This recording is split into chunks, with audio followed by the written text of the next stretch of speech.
Os cristãos em território mundial aguardam o Messias vindo das nuvens do espaço sideral com os anjos para salvar apenas os fiéis cristãos. A pergunta é: como efetivamente acontecerá a segunda vinda de Cristo? Das nuvens ou em corpo físico? O arrebatamento é literal ou é simbólico? Tudo isto você saberá em detalhes através desta coleção do princípio divino. Outro questionamento é: originalmente, Jesus Cristo veio para ser crucificado? Um outro questionamento é: Jesus Cristo foi crucificado? Zacarias e João Batista, pai e filho, ambos foram assassinados. Inclusive, os apóstolos também foram crucificados, martirizados, esfolados e decapitados. E ao longo de 2000 anos de história, um terrível julgamento caiu sobre o povo judeu. E na Segunda Guerra Mundial, Adolf Hitler comandou o assassinato de mais de 6 milhões de judeus. Em vista disto, você saberá em detalhes por que tudo isso aconteceu tragicamente, centrado na missão de Jesus. A Bíblia diz sobre a criação do céu e da terra e de tudo que neles há. No Gênesis capítulo 1, versículo de 1 a 31 diz que o Senhor Deus criou todas as coisas em 6 dias. E no Gênesis 2, versículos 1 e 3, diz que no 7º dia o Senhor Deus descansou. Portanto, a questão é: foram 6 dias de 24 horas ou foram 6 eras geológicas? O tempo de toda a criação do universo. Um outro questionamento e determinante está contido no Gênesis capítulo 2, versículo 17. Deus disse a Adão e Eva para não comer. Agora no Gênesis capítulo 3, versículo 6, Adão e Eva desobedeceram o mandamento de Deus e comeram o fruto proibido. Portanto, a questão é: que fruto era esse que Adão e Eva comeram? Esse fruto é literal ou ele é simbólico? Portanto, para entender a Bíblia Sagrada, do Gênesis ao Apocalipse, é preciso entender sobre a lei da responsabilidade. Vejamos alguns exemplos. Adão e Eva tinham 2 caminhos. O primeiro caminho, obedecer ao mandamento mencionado em Gênesis capítulo 2, versículo 17. Não comer do fruto. Se obedecessem, Adão e Eva viveriam. O segundo caminho, desobedecer ao mandamento, comer do fruto, Adão e Eva morreriam. Adão e Eva escolheram o segundo caminho. Desobedeceram ao mandamento e caíram. Como diz em Gênesis capítulo 3, versículo 6. Conclusão: Deus não interfere no livre-arbítrio do ser humano, que é a responsabilidade. igualmente aconteceu com Jesus Cristo. Em Isaías capítulo 9, Isaías capítulo 11, Isaías capítulo 60, Lucas capítulo 1, versículos 31 a 33 e Miqueias capítulo 5, versículo 2, nestes 5 capítulos, a Bíblia evidencia que se os líderes e o povo judeu assumissem a responsabilidade, Jesus não seria morto e realizaria substancialmente o reino de Deus, como o Rei dos Reis, o Rei dos judeus. Agora em Isaías capítulo 53, a Bíblia evidencia que se o povo não assumisse responsabilidade, Jesus seria morto. Portanto, caríssimos irmãos e irmãs, o destino de Jesus seria determinado pelo cumprimento ou não cumprimento da responsabilidade dos judeus. Concluímos que o povo judeu não cumpriu responsabilidade e por isso a profecia de Isaías capítulo 53 tornou-se realidade trágica. Jesus foi assassinado, como menciona em Atos 7:52, 1 Coríntios 2, versículo 8. Em vista disto, originalmente Jesus não veio para ser crucificado, e sim para realizar o reino dos céus, como ele mesmo afirmou em Mateus capítulo 4, versículo 17, quando disse as seguintes palavras: arrependei-vos, porque o reino dos céus está próximo. Agora em Mateus 16, 27, Jesus evidencia a necessidade da segunda vinda de Cristo com as seguintes palavras: porque o Filho do Homem há de vir na glória de seu Pai. Portanto, a pergunta é: a segunda vinda de Cristo é das nuvens ou é em corpo físico? A seguir, vamos analisar algumas profecias de Jesus Cristo sobre a segunda vinda de Cristo, contidas no livro do Apocalipse. Evidenciemos a primeira no capítulo 10, versículo 11, quando Jesus profetizou as seguintes palavras: importa que profetizes outra vez a muitos povos e nações e línguas e reis.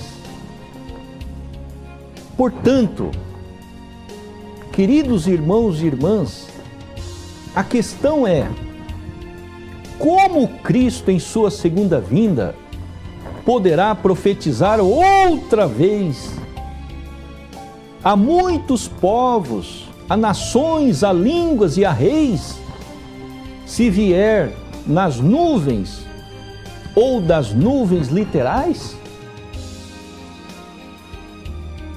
A profecia de Jesus contida no Apocalipse 10, 11, importa que profetizes outra vez a muitos povos e nações e línguas e reis, significa que o Cristo em seu retorno tem a difícil missão de elucidar a verdade e promover a resolução de todas as áreas de atividades através do princípio divino, que são as novas revelações prometidas por Jesus em João 16, versículos 13 e 25. Porque o retorno seria fisicamente, em corpo físico. Uma outra profecia do próprio Jesus está contida em Lucas 17, 25, quando o próprio Jesus profetizou as seguintes palavras: primeiro é necessário que Ele, Jesus utilizou a terceira pessoa do singular e no masculino, Ele padeça muitas coisas e seja rejeitado. Portanto, preciosos irmãos e irmãs, para padecer muitas coisas e ser rejeitado, o retorno do Messias teria que acontecer em corpo físico. Agora no Apocalipse, capítulo 2, versículo 17, Jesus profetizou as seguintes palavras com respeito à segunda vinda do Messias. Quem tem ouvidos, ouça o que o Espírito diz às igrejas. Ao que vencer, darei do maná escondido e lhe darei uma pedra branca, e na pedra um novo nome escrito, o qual ninguém conhece, senão aquele que o recebe. Novamente Jesus utilizou o masculino, aquele que o recebe. Esta é mais uma profecia de Jesus Cristo. Vejamos agora as palavras do apóstolo Paulo em 1 Coríntios 10, 4. E beberam todos da mesma bebida espiritual, porque bebiam da pedra espiritual que os acompanhava, e a pedra era Cristo. Jesus profetizou que o Cristo em seu segundo advento teria um novo nome. Esta é uma profecia de Jesus. Jesus profetizou que o segundo advento do Messias seria um outro varão com um novo nome. Está escrito na sua Bíblia Sagrada, no livro do Apocalipse, no capítulo 2, versículo 17. Portanto, de acordo com a profecia de Malaquias, os judeus ansiosamente aguardavam a vinda do profeta Elias, porque o Cristo Jesus, segundo Malaquias capítulo 4, versículo 5, só poderia vir depois da vinda do profeta Elias. E Jesus disse que o Elias que o povo estava aguardando já tinha vindo, que era a pessoa de João Batista. Portanto, João Batista era um outro varão, era um outro profeta, com a mesma missão do profeta Elias, que o povo aguardava, porém com um novo nome, chamado João Batista. Escrito, evidente, em Mateus capítulo 11, versículos 13 e 14. Está lá na sua Bíblia Sagrada. Agora no Apocalipse 3, versículo 12, mais uma profecia de Jesus com relação à segunda vinda do Messias. Quando Jesus profetizou as seguintes palavras: a quem vencer, eu farei coluna no templo do meu Deus, donde jamais sairá, e escreverei sobre ele o nome do meu Deus e o nome da cidade do meu Deus, a nova Jerusalém, que desce do céu da parte do meu Deus, e também o meu novo nome. Jesus profetizou que ele a terceira pessoa do singular no masculino, teria um novo nome. Ele quem? Jesus profetizou sobre o Cristo do segundo advento, que viria com um novo nome, semelhantemente como aconteceu com João Batista. Jesus afirmou que João Batista tinha vindo para completar a missão do profeta Elias. O povo judeu estava aguardando o profeta Elias, de acordo com a profecia de Malaquias 4:5. E Jesus, então, em Mateus capítulo 11, versículo 13 a 14, afirmou que o profeta Elias, que o povo aguardava, era um outro varão com um novo nome, chamado João Batista. Portanto, João Batista veio com um novo nome, Mateus 11, versículos 13 e 14, para completar a missão de Elias de endireitar o caminho do Senhor, como está escrito em João, capítulo 1, versículos 6 a 8. Em vista disto, João Batista veio com um novo nome, Mateus 11, 13 e 14. Por esta razão, Jesus profetizou que o Cristo no segundo advento viria com um novo nome, mencionado, profetizado no Apocalipse 2,17. Em vista disto, preciosos irmãos e irmãs, Jesus Cristo é o segundo Adão.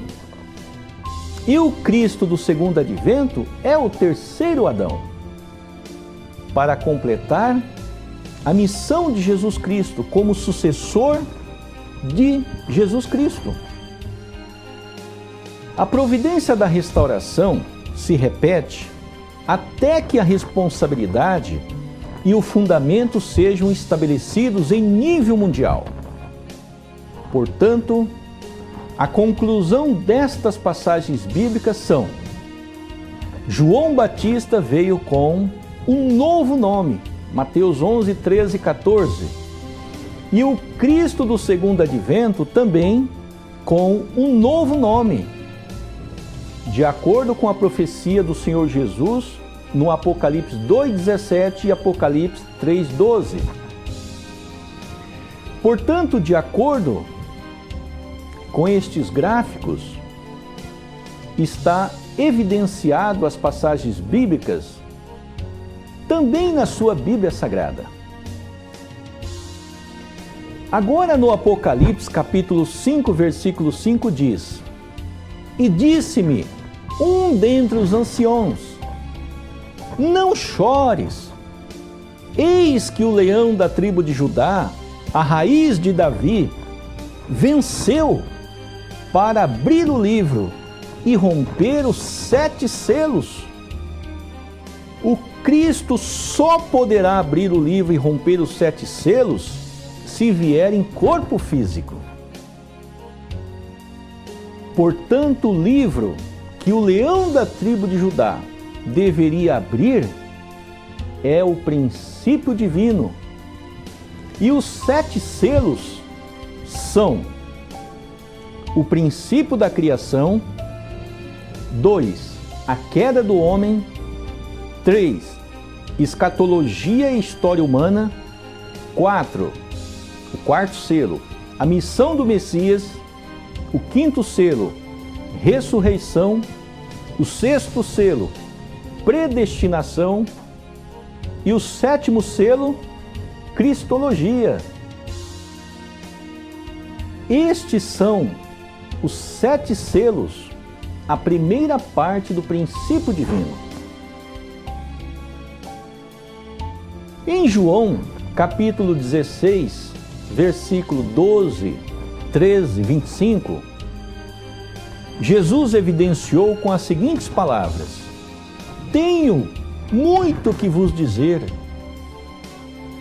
mas quando vier, porém, aquele o Espírito da verdade. Quem é o Cristo do segundo advento? É o Espírito da verdade, o qual Jesus profetizou em João 16, 13 e 25. Abertamente vos falarei acerca do Pai. Portanto, estes 9 capítulos elucidam as leis da restauração e são a segunda parte do princípio divino.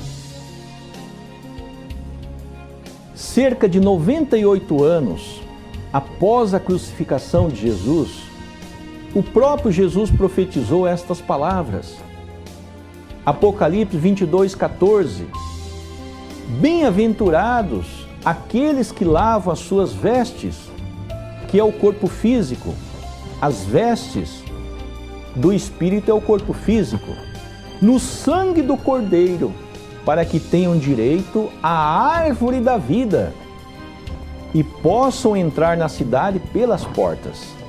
O Cordeiro profetizado por Jesus no Apocalipse não é o próprio profeta Jesus, porém é o Cristo do segundo advento.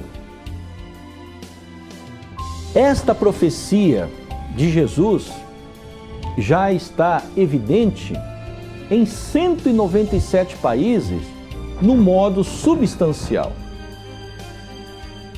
Vejamos os eventos dessa cerimônia do selo de Deus, sendo realizada para multidões e multidões de pessoas em todo o território mundial.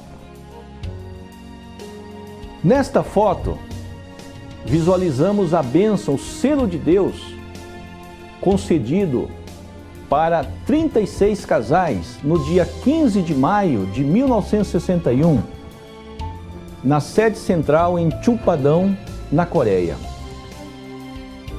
Este evento é o selo de Deus para 72 casais, conhecido como bênção pela Associação das Famílias para a Unificação e Paz Mundial, no dia 4 de junho de 1962. Também em Chumpadão, na antiga sede central. Este outro evento, a cerimônia do selo de Deus para 124 casais, no dia 24 de julho de 1963. Esta é a cerimônia dos 430 casais, no dia 22 de fevereiro de 1968. Esta é a bênção, o selo de Deus, a cerimônia do selo de Deus para 777 casais, no dia 21 de outubro de 1970. Esta é outra cerimônia do selo de Deus, conhecida como bênção, para 1.800 casais, no dia 8 de fevereiro de 1975, já com a participação de 20 nações. Esta outra cerimônia é para 6.000 casais, no dia 14 de outubro de 1982, com a participação de 85 nações. Esta outra cerimônia é o selo de Deus para 6.500 casais, realizado no dia 30 de outubro de 1988, já com a participação de 87 países. Esta é a bênção dos 30.000 casais, realizada no dia 25 de agosto de 1992, com a participação de 131 nações. Esta é a cerimônia do selo de Deus para 360.000 casais, realizada no dia 25 de 8 de 1995, com a participação de 163 países. Esta é outra cerimônia do selo de Deus realizada para 3,6 milhões de casais no dia 15 de julho de 1997. É a celebração do grupo dos 39,6 milhões de casais. Esta já é a bênção do grupo dos 40 milhões de casais, no dia 29 de novembro de 1997, com a participação de 165 países. Esta é a cerimônia do selo de Deus para 360 milhões de casais, no dia 13 de junho de 1998, com 165 países. Esta é a segunda bênção de 360 milhões de casais, realizada no dia 7 de fevereiro de 1999, com a participação de 193 nações.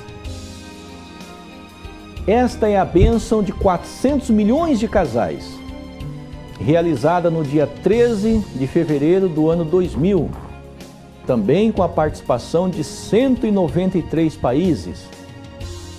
Esta é a segunda bênção de 400 milhões de casais, bênção da paz mundial, realizada no dia 27 de janeiro de 2001, em Nova York, na sede da ONU, nos Estados Unidos, com a participação de 193 países. Esta é a bênção de líderes religiosos, realizada em 2001. Também uma outra bênção de interreligiosa em 2002. A terceira bênção de 400 milhões de casais é a terceira cerimônia do selo de Deus para 400 milhões de casais, no dia 16 de fevereiro do ano 2002, com a participação de 185 países. A quarta bênção de 400 milhões de casais, realizada no dia 13 de julho de 2003, com a participação de 185 países. Esta é a quinta bênção de 400 milhões de casais, 26 de julho do ano 2004, com 185 países. Esta é a bênção especial do 5º ano da Nação Unificada da Paz Cósmica em Chongpyeong. Esta outra bênção é a sexta bênção de 400 milhões de casais, dia 1º de agosto de 2005, com a participação de 186 países. A bênção intercultural e interreligiosa pela paz mundial, no dia 29 de dezembro de 2005, em Chongpyeong. Você, amados irmãos e irmãs, vocês, amados irmãos e irmãs, todos estão convidados para participarem deste evento, destas cerimônias do selo de Deus mencionado no Apocalipse 22:14 e também mencionado no Apocalipse capítulo 9, versículo 4. Mais uma bênção, mais uma cerimônia do selo de Deus, chamada Bênção Intercultural, no dia 22 de fevereiro de 2007, também em Chongpyeong, na Coreia do Sul. Esta outra bênção da civilização devota sob o Reino Sagrado de Paz, no dia 5 de julho de 2007. Uma outra bênção da civilização devota sob o Reino Sagrado de Paz, no dia 24 de outubro de 2007, também em Chongpyeong. Uma outra cerimônia do selo de Deus da civilização devota sob o Reino Sagrado de Paz, no dia 17 de novembro de 2007, também em Chongpyeong, na Coreia do Sul. Uma outra bênção da civilização devota sob o Reino Sagrado de Paz, no dia 22 de dezembro de 2007, também em Cheongbyon, no templo central da presença celeste em Cheongbyon, na Coreia do Sul. Uma outra bênção da civilização devota sob o Reino Sagrado de Paz, no dia 19 de janeiro de 2008, também em Cheongbyon, em um outro auditório. Uma outra bênção da civilização devota sob o Reino Sagrado de Paz, realizada no dia 31 de janeiro de 2009, também em Cheongbyon, na Coreia do Sul. Uma outra bênção interreligiosa e intercultural, no dia 31 de janeiro de 2009, no Manhattan Center, nos Estados Unidos. Amados irmãos e irmãs, vocês estão presenciando com seus próprios olhos o selo de Deus mencionado no Apocalipse 22:14, no Apocalipse 9:4, sendo substancialmente concedido, realizado para multidões e multidões em todo o território mundial. Aqui a bênção celestial dos verdadeiros pais, no dia 14 de outubro de 2009, na Coreia do Sul. Uma outra cerimônia do selo de Deus, chamada Bênção Celestial dos Verdadeiros Pais, no dia 17 de fevereiro de 2010, no Quintex, também na Coreia do Sul. Portanto, preciosos irmãos e irmãs, na introdução do livro Princípio Divino diz: todas as pessoas lutam para alcançar a felicidade e evitar a infelicidade. Originalmente, os seres humanos deveriam viver em plena felicidade, que é o reino dos céus. Porém, devido à queda, o pecado original veio a existir e, consequentemente, a infelicidade e as incontáveis tragédias continuam fazendo parte até os dias atuais. Como diz em Gênesis 2:17, o mandamento de não comer. Em Gênesis 3:6, a desobediência de Adão e Eva, quando comeram do fruto proibido. Portanto, para entender essa trágica realidade humana, é preciso entender 3 pontos fundamentais. Primeiro ponto, o plano original de Deus. Segundo ponto, o desvio do plano original. Terceiro ponto, a recuperação do plano original de Deus. Portanto, o primeiro ponto, que é o plano original de Deus, teria sido realizado, estabelecido, se Adão e Eva tivessem obedecido o único mandamento de Deus, mencionado em Gênesis 2:17. Porém, ocorreu o desvio do plano original, que foi a queda de Adão e Eva. Eles desobedeceram e caíram, adquirindo o pecado original, a linhagem contraditória, mencionado em Gênesis 3:6, João 8:44, João 12:31, 2 Coríntios capítulo 4, versículo 4. Adão e Eva adquiriram a linhagem contraditória. E o terceiro ponto é a recuperação do plano original.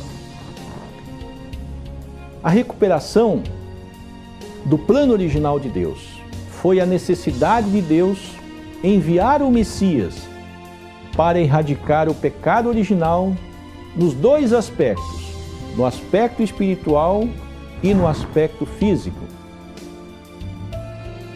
A essa altura, é relevante entender o termo religião. No latim, significa ligar de novo ou religar os seres humanos que se desligaram de Deus através da queda. Em vista disto, é determinante entender que a queda provocou uma ruptura entre Deus e os seres humanos. Houve um desligamento entre Deus e os seres humanos através da queda de Adão e Eva. Portanto, a religião nos ensina que Deus é Pai, é perfeito e é absoluto. No Gênesis 1:27, a Bíblia diz que Deus criou o homem à sua imagem e semelhança. Portanto, o homem na posição de filho de Deus deveria ser perfeito, absoluto, como Deus, o Pai, o Criador, é perfeito e absoluto.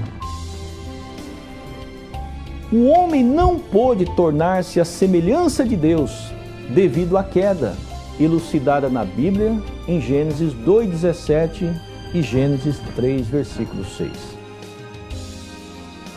Portanto, devido à queda, os seres humanos precisam de salvação, precisam de restauração. Os seres humanos precisam ser restaurados ao estado original da criação.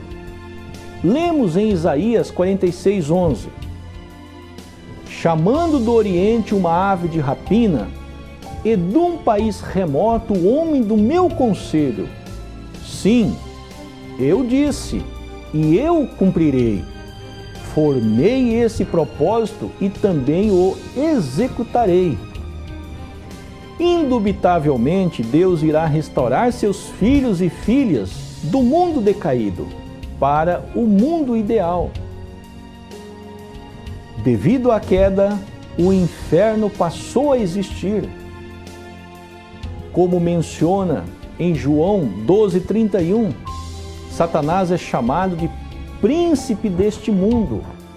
Em 2 Coríntios, capítulo 4, versículo 4, Satanás é chamado de Deus deste mundo.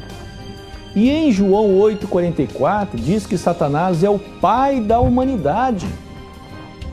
Por esta razão, Deus precisa enviar o Messias para desligar do pecado original, para remover a linhagem contraditória, para remover o pecado original da humanidade, através da linhagem de Deus, o qual é trazida pelo segundo advento do Messias.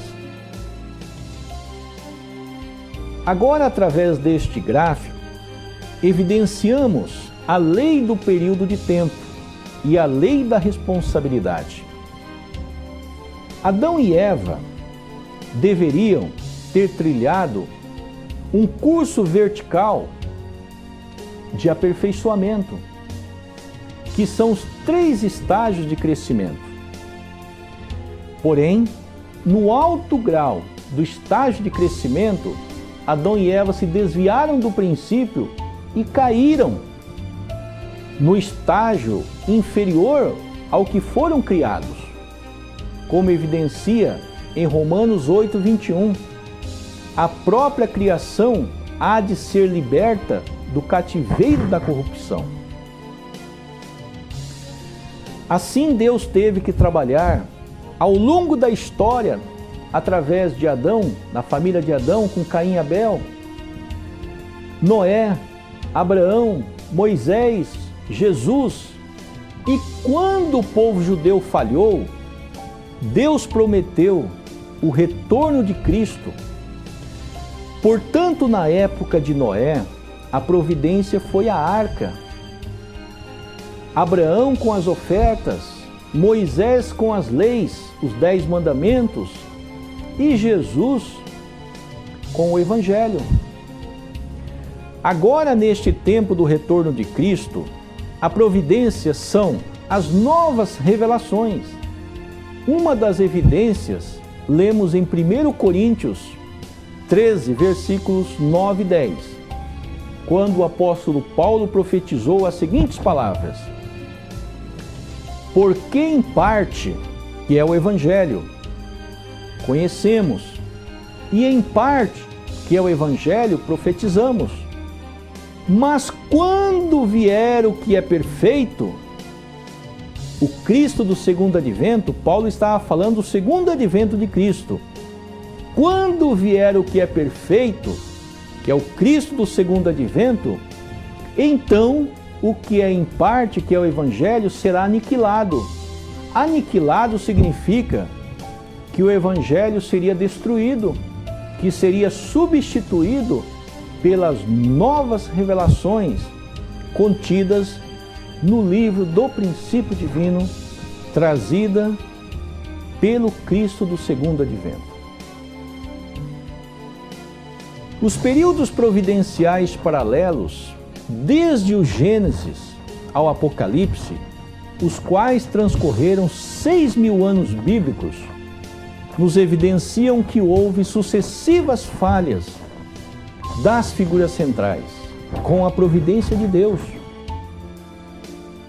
Portanto, a lei dos paralelos históricos nos apresenta de forma incontestável que, devido às falhas das figuras centrais, a providência da salvação tem se prolongado desde Caim e Abel até os dias atuais. As novas revelações contidas no livro do princípio divino também possuem o potencial para unir a verdade interna, que é a religião, o mundo transcendental, com a verdade externa, que é a ciência, o mundo tangível. Se a queda humana não tivesse ocorrido, não haveria necessidade de nenhuma religião, não haveria necessidade de nenhuma igreja, não haveria necessidade de oração, não haveria necessidade de escritura alguma, não haveria necessidade da vinda do Messias, não haveria necessidade da Bíblia Sagrada.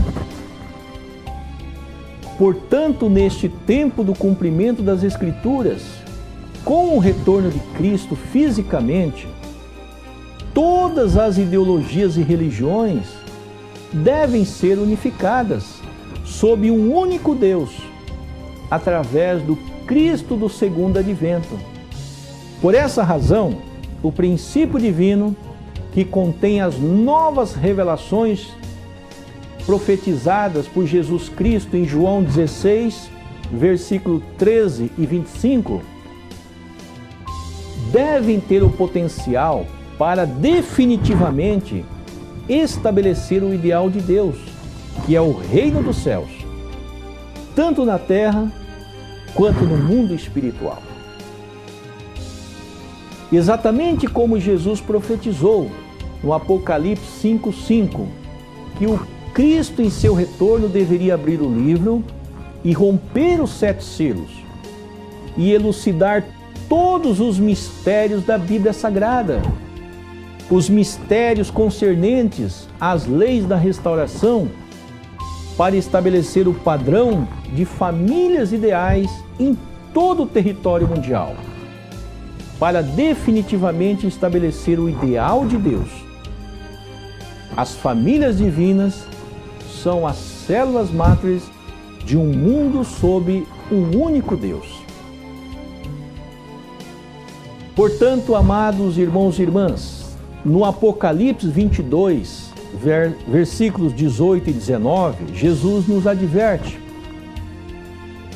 eu testifico a todo aquele que ouvir as palavras da profecia deste livro.